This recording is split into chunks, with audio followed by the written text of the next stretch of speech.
Simama hapa mama. Simama. Hapata hiyo. Wewe peke yako. Simama. Funga kamba. Leta kamba, pesa ngasi. Malembe tika nani. Boya na désordre pourquoi? Il faut plutôt prier pour moi. Bato bazolanda ngai, bobondela ndepo na ngai. Je suis quelqu'un, je suis faible, j'ai des limites, mais je regarde à Dieu. Priez pour moi. Je suis votre frère, vous aimez ce que nous faisons. Nakotaka na compromis na musalate. Peut-être c'est difficile de comprendre ça aujourd'hui, mais Dieu donnera la raison plus tard peut-être. Priez pour moi, je suis votre frère. C'est ce qui est plus important. Je ne crains pas. Je suis certain de Dieu, je ne crains pas. Parce que c'est lui-même qui a dit, tenez-vous tranquille, sachez que je suis Dieu. Ils vous feront la guerre, ils ne vous vaincront pas. C'est lui qui a dit, je serai avec vous partout jusqu'à la fin du monde. C'est lui qui a dit, l'ange de l'Éternel campe tout autour de ceux qui les craignent et les arrache au danger. C'est lui qui a dit à David, il a inspiré David pour qu'il arrive à conclure, l'Éternel est mon berger, je ne manquerai de rien. Même quand je marcherai dans le milieu le plus sombre de la vie, je ne crains aucun mal, car il est avec moi. Apaisez-vous, ne paniquez pas, priez seulement pour moi. Dieu m'a donné un petit don. Je suis en train de combattre le camp du diable à travers ce que je fais ici. Mbote na bandeko ba congolais de partout. Bino balandi ya chaîne na biso. Tozali na esengo mingi koya ko partager na bino la situation sécuritaire ya mboka Congo bandeko à son ensemble. Kaka ndenge tolobaka na bino ke mboka munene makambo ebele. Alors bandeko tokobeta masolo awa nakacha émission pona oyeba situation mboka na biso ezali ndenge awa tokobeta na bino masolo tokozala na niveau ya Nord Kivu bandeko triple bombardement bandeko awa tokoloba le FARDC Mataki Soussou, les avions de chasse pour beta na niveau ya petit awato koloba troisième pont construit par l'armée rwandaise au moment où boyokaki discours ya mokonza mboka na niveau ya Belgique troisième pont ekoyaki toko solola toko beta bino masolo koyeba le M23 AFC bakomi wapi nini bazwa kilobi comme frappe tokosolo yango awa nakacha émission bandeko ba congolais tokobeta pe lisusu masolo awa oko comprendre le pourquoi le président Tshisekedi alobaki nini na Belgique bandeko na Belgique le président Tshisekedi annonçaki na mokili mobimba kaka ndenge boyokaki Patrick Mouyaya au niveau des États-Unis d'Amérique. La vision ya président de la République déjà essayé mon anaki la guerre totale, la paix totale pour peta masolo awa nakacha émission et toko sur la situation yamboka Congo. Voilà pourquoi bandeko ba congolais toko senga na bino awa déjà commencer par aimer notre émission Pekobo Sanate, partager le lien des autres qui permettre bandeko ba congolais de partout bayeba o ezali kolekana na mboka Congo. Alors bandeko toko si ça peut kobeta bino lisolo ya réunion o boyoka ki secrète na niveau ya Rwanda okoyoka yango na kati ya émission. Mais avant de toucher dossier à Pompeti oyo koya ki sous na mkola lobby par le bombardement de FARDC. Bandeko cette fois-ci bombardement wane bombardé non simplement pont mais touché peu bandeko congolais Moko ya biloko ya bayi M23. Et nous avons même reçu des photos et des images. Nasuka toko pesa au numéro pour que on permettre yo au comment na des photos, des vidéos, oyo tozali ko posséder nango ya bombardement bandeko. C'était très grave. Mais l'événement qui a passé hier, bandeko zala kinde makambu final. Parce que, vous l'avez dit bien, le président Tshisekedi a yebisi na bayi communauté internationale peut tenir bango témoin. Normalement, mon kozambo kanakatia otokoloba na sommet wana lingaki kokendete. Parce que vous vous rappelez que le président de la République a outaki koza na Belgique place à décoraki moko ya bayi belge. Donc, mais comme ayokaki Paul Kagame, on a dit qu'il de temps en temps. On a dit qu'il m'a comme on a fait. Vous savez que la rencontre est très importante. Webi Mobutu, tant que Bakuta Naki, na musée Laurent Désiré Kabila, na Utenika, face à face. C'était guerre d'esprit. Voilà pourquoi Monaki Kagame a dit Kokima. Alinga kata mukete bamona na face à face na président Tshisekedi. Pourquoi azaki ko banga bandeko? Ezaki guerre otobenga ka spirituelle. To ebisaki bino déjà na ba émission le kanaki ke mokonzambo katolase guerre. Est-ce que boyebi ke Kagame aza formation? Kagame aza formation. Tina kata réunion wana bomonaki elongo na baonyo surtout bazalaki wana. C'était, ensemble, ce sont des formes ensemble. Et le président Tshisekedi cherchait comment lui fixer les yeux. Bandeko, lobby des acquis final, Tokobeta Masolo. Lobby des passi, Tshisekedi a mêlé Malamoko Motonio, surtout il y a Paul Kagame. Ndenge Kaka David, a tellement dit que Goliath, a fixé Goliath Missou, a fixé malgré Mounene, Moulaï, dans l'entraînement Nyonso. Oyo Goliath Azala na yango bandeko le président Tshisekedi c'était hier et aujourd'hui Mokili Mobimba déjà va recevoir le message parce que le président lobby déjà bien que nous tenons vous la communauté internationale Nabayi Union européenne bandeko il a dit tout clair devant Banani devant Bayi Union européenne. Il faut savoir, bandeko congolais, parce que je commençais par vous dire que le président Tshisekedi a s'exprimé devant l'Union européenne, devant les investisseurs. Et l'investissement de notre salaka, il y a pas Paul Kagame. Pour que Paul Kagame appelle ça minéré. Minéré au Azanangote, minéré au Azwaka, na Est de la République démocratique du Congo. Alors vous comprenez déjà que le président Bombité a écouté ça clair. Turquie va congolais et surtout réseau autobénga numérique rwandaise.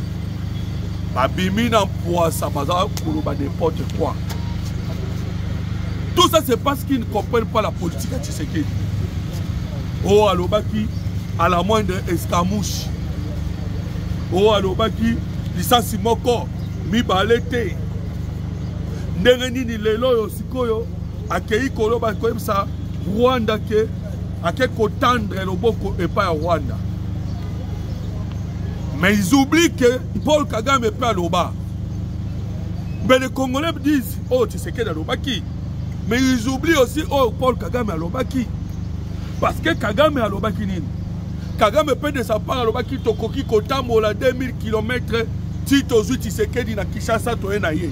Kagame aloba ngope. Pourquoi boloba Kagame alobaki? Kagame alobaki ke nana doa kokota na Congo ndenge na lingi. Alobaki yango. Kagame alobaki ke akotobola ka Tshisekedi ndenge batobola ka ballon de alobaki yango. Alors, c'est des polémiques maintenant. Comprenez bien bandeko congolais que le président Tshisekedi lobby discours na yezalaki clair. Atalisi oyo Paul Kagame azali liboso ya ba parents na ye liboso ya ba soutenaka l'Union européenne. C'est clair. Mais je vais vous dire une autre chose. Bande de Congolais. Parce que place wana auto koloba na l'Union européenne, va changer qui de langage. Tant que Mokozamboka a décidé pour bloquer l'accord d'intégration économique. Mukili Mobimba, parce que nous avons un processus Tokobenga ya Washington, na Oyo ya Doha. Alors, le quoi on a processus, le président Blokaki et Bimisaki directement tous les bateaux Yamabe Babimaki n'emploient ça. Ah non, il ne veut pas la paix, il ne veut pas la paix, il ne veut pas la paix.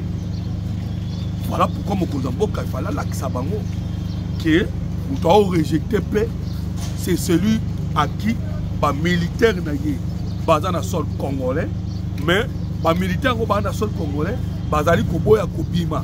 Il devait montrer cela dans la face de mon Mobimba. Voilà pourquoi tendre le bord de Paul Kagame. Mais attention, il a tendu la main avec des conditions. Parce qu'en tendant la main, Ndengalobi a participé directement dans la communauté internationale que c'est Kagame qui a le pouvoir de dire au M23 de donner l'ordre. Et c'est lui qui donne l'ordre au M23. Parce qu'on a lobby. Et si Kagame appelle ça ordre dans le M23, mais les Congolais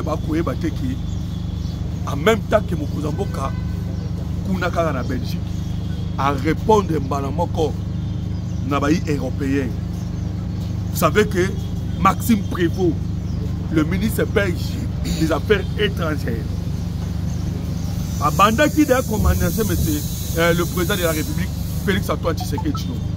Maxime Prévost, ministre de la Belgique, a bandé qui a menacé. Pour la Likambo Etali dialogue. Et le dialogue, si vous avez menacé Mokozamboka pour le dialogue, c'est parce que Mokozamboka a sanctionné qui déjà.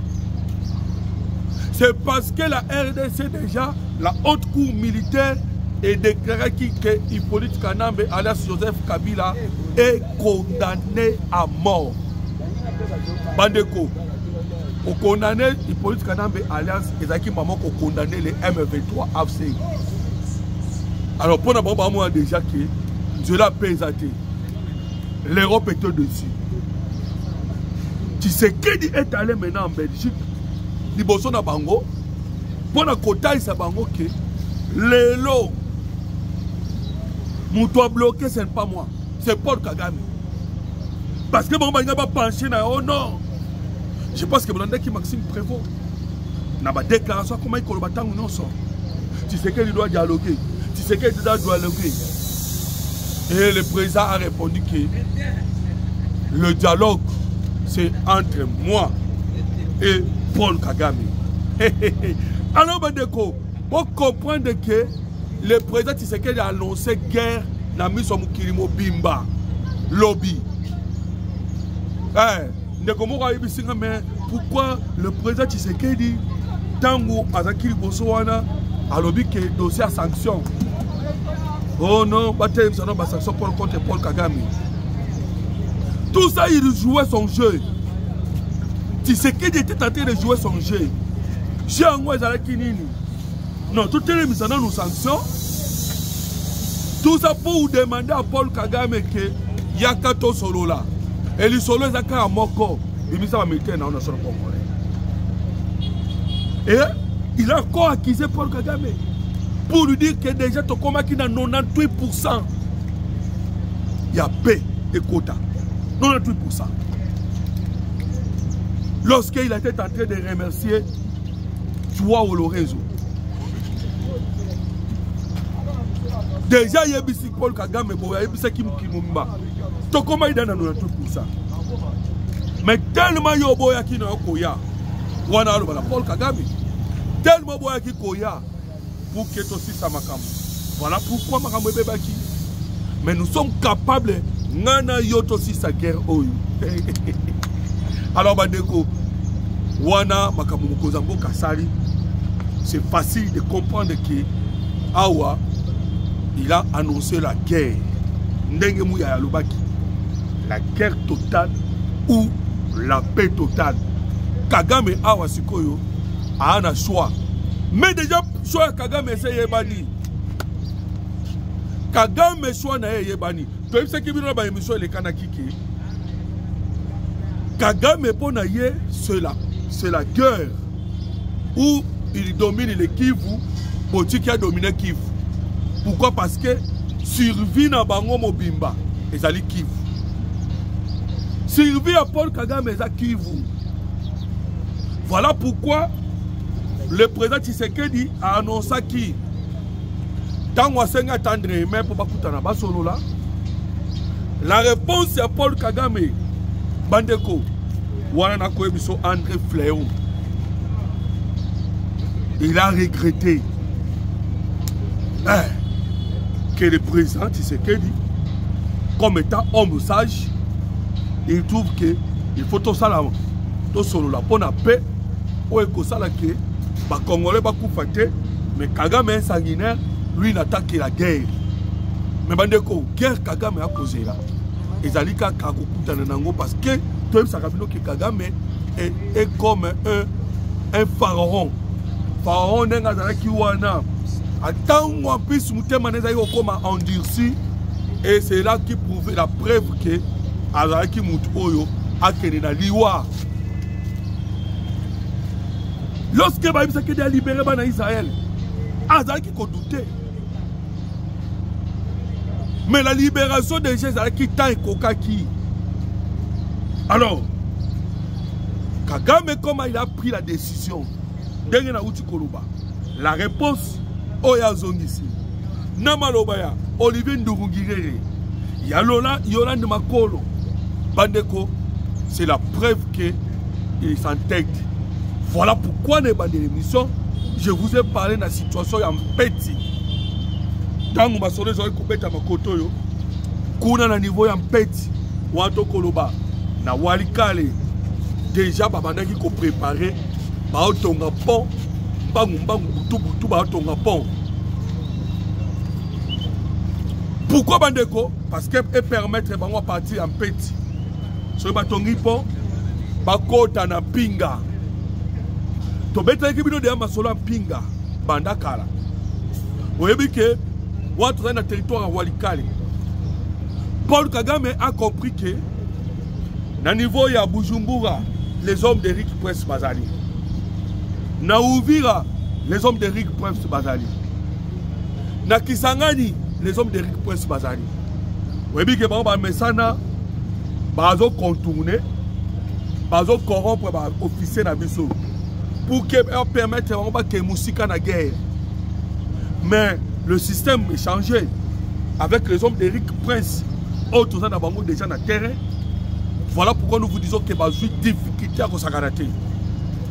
Alors Kagame a compris que Kokende Kisangani est comme difficile. Pourquoi? Parce que ma base à ma casse est allée. Kokende Nandela Ouvir à Katang est comme difficile. Pourquoi? Parce que ma base est allée. Alors, je m'excuse. Alors, l'objectif est comme Nini, Maniema. Voilà pourquoi je suis forcé dans Walikale. Parce que quand vous êtes dans Walikale, vous allez comment que si on continue tout droit, on va se retrouver dans Maniema. C'était si parce que je concentrer ma casse à Bango. Dernièrement, Bandeko Bazali Kuna Babeta qui m'a solo. Il y a eu renforcement à Kosakanate. Il y a eu RDF M23 AFC. Pour le territoire de Walikale. Faisant pression. Mais Bazali Kobi Mon est en danger. Pourquoi? Parce que Bazali na place Bakovan Sama Nenge Sengete Orato Koloba aérodrome. Ndebo Monaki Monsieur Moïse Katumbi Bande Kwakenda Kotonga aérodrome na Moulonde. Ils allaient pour permettre ceux qui vont tinda ya Kolia, ya Gomera, Teni, Nyonso. Alors, comme il y a eu une base, il y a un FARDC à niveau de Pinga. Et Pinga est allé mousikate na Petit. Petit ne place Oyo, Maya Moné les alliés pour que Batonga qui pont. Ndenge kana uti ko ebisabino ke Batonga kapon ya liboso. frappe ya ba FARDC ko esi pont et pont ekoya yango moko te ekoya na ebele ya ba soda rwandais na ba M23 ba ekotonga deuxième pont autant ko bete bino solo dernièrement tangu le FARDC amataki drone amatisi Sukhoi et betaki à peu près 7 jours likolo frappe et en fin de compte bango bazali koya d'une manière sournois malem ba construire pour la rapidité bandeko pour ekoya ki lisusu boyoka ki communiquer à Laurence Kanyuka ndenga lelaki au nom le FARDC ba beti pont bazo tchapia ba en difficulté ce n'était pas la vie à ba congolais ndezaki ko chama en difficulté au contraire ezalaki de bango bazali kotonga pont pour qu'elle permette de biloko na bango les canards. Et l'obé lisusu pour wane kwe. Pour kwe bande ko ba congolais. Et longo na ba soda rwandais avec encore d'autres logistiques au bango ba yaki nango. Alors, vous comprenez que dès que tu commettes bino masolo na Belgique kuna makambo dai ko salama tout comme à la République démocratique du Congo. Bandeko, nous avons 5 fonds. 6e des à prière. Tous les fonds sont activés. Les fonds sont activés. Moment où les distractions sont activées. Alors, nous savons bien qui est Paul Kagame. Paul Kagame a mis des alliés à 15 millions de Congolais. Paul Kagame a mis déjà un viol. Donc, quand Paul Kagame a cotisé, Paul Kagame a dit que pour la reconnaissance, il y a un génocide congolais. Et cette bataille, il y a un pour permettre la République démocratique du Congo à Komanakozwa, Otobengi, la justice transitionnelle. Et cette justice transitionnelle, Tokosugaka Wapi. La condamnation à Rwanda. Voilà pourquoi Paul Kagame n'est là syrien. Nous vous disons qu'il n'est là syrien et à Kolaché et le Komoroté. Et la guerre est allée au Bounama. Diplomatiquement, guerre peut aller au Bounama, bande Koba Congolais sur le terrain. Voilà pourquoi au Monaki Lobby. Alors, tous ceux qui sont en Belgique, bande Koba Congolais. La présidente de la Commission Union Européenne Azalaki, Massad Boulos Azalaki, le commandant de l'armée américaine Azalaki. Alors, vous comprenez déjà que pays autorité, non surtout Azalaki Wana, Cyril Ramaphosa Azalaki, Joao Lorenzo Azalaki, Paul Kagame Bandeko, il s'est senti encerclé. Makamuti Sekedi Azalaki Koloba. Que le président de la République, avant à 80e sommet, il y a Nations Unies, le président Zalakina Angola et pas Joao Lorenzo. Mais le président angolais, comme Azali Mokonzi, l'Union africaine, il est en train d'abord de jouer le rôle à jouer. Mais il y a des gens qui ont été ceux qui ont été militaires, ceux qui ont été angolais, ne soyez pas étonnés.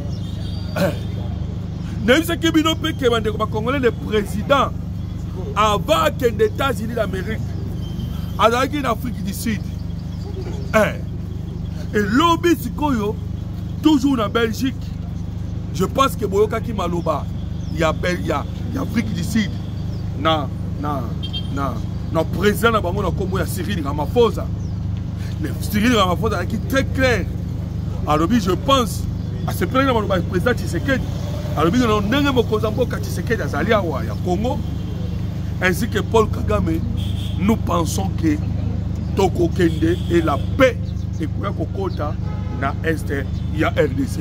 Alors, on a une déclaration à Cyril Ramaphosa. Bandeko. Oh, il y a un lobby. Et ça ultimatum à Souka. Si vous avez bien compris, bon, le président Tshisekedi ayaki et l'ongona bandeko na ye Lorenzo ainsi que Ramaphosa pour na kopesa na Paul Kagame ultimatum asuka parce que Kagame avant aya Belgique il est pas aquí na Somalie et oyebi ke ba tout ba uta bango na Somalie et l'objectif na bango na nyonso komona na est ba koluka ndeni bacha l'empire Imatuti wapi na Kivu. C'est là où bango bazo cha makalisi na bango. Et déjà Cyril Ramaphosa na joué au Lorenzo comme étant les Bantous. Ils ne sont pas d'accord et que c'était empire Imatuti et bandeko na Kivu. Bandeko. Soko yoki déjà France na ba communauté internationale ba comme ko alerté sur la guerre régionale. Bandeko, cette guerre régionale est comme clair. Et sachez-le bien que Kagame déjà a ça là pour les Bangolais. Wana à l'époque, ils ont Lorenzo Té, ils ont Eduardo Santos. Au Monaka, na 98, je pense que Bandeko Bazaka na 98, bah yebi ce qui s'était passé. Dengue avec Moussé Laurent Désiré, Dengue Makabwe Kendaka. Mais tellement que Angola aussi cherchait sa paix, Angola a trahir Bisso parce qu'il cherchait aussi sa paix au travers l'Angola, il a trahir Bisso. Mais Awana Mesa est comme clair, et comme on a déjà la guerre régionale, et ça est déjà clair. Vous voyez que Burundi déjà, à Outiko Tchaba, son militaire est déjà positionné. Dans le niveau de l'Est et de RDC, on a particulièrement dans le sud Kivu. Pour Paul Kagame, dans ma candidature, Ndenga Sangsa M23, AFC, na Tuiranarero. Tuiranarero, les alliés militaires, autres soldats, rebelles, au niveau de Minembwe, dans l'objectif Nini, Babou Nisa Congo, Babou Nisa Pena Burundi. La guerre régionale se pointe. Déjà, alors, comprenez que place to komi, liboso welo comme ça zate. Le manœuvre non c'est ça l'ami. Oh c'est quelque ça là. Tous les processus, il y a Luanda, il y a Nairobi, il y a Doha, il y a Washington, et c'est ça l'ami. C'est clair, le M23 Bazali rébellion, oh c'est ngeli bandeko bati Kamindou. Alors, c'est clair, les Rwandais, les sol congolais et Sengeli Babima. Donc, l'option est très dans Messaka Yangwana. L'option est guerre. L'option est athée. Alors, comme Congolais, voilà pourquoi nous vous disons que, Awa, comme option est la guerre, Paul Kagame va pécier qu'à un moment à réfléchir. Mais tu sais qu'il a beaucoup de surprises. Hein? Bandeko, tu sais que dit, les gens ne le comprennent pas. Genre, il y a politique au Sala. Ce qu'elle a quitté Batouline, Batouamo en haut étoile.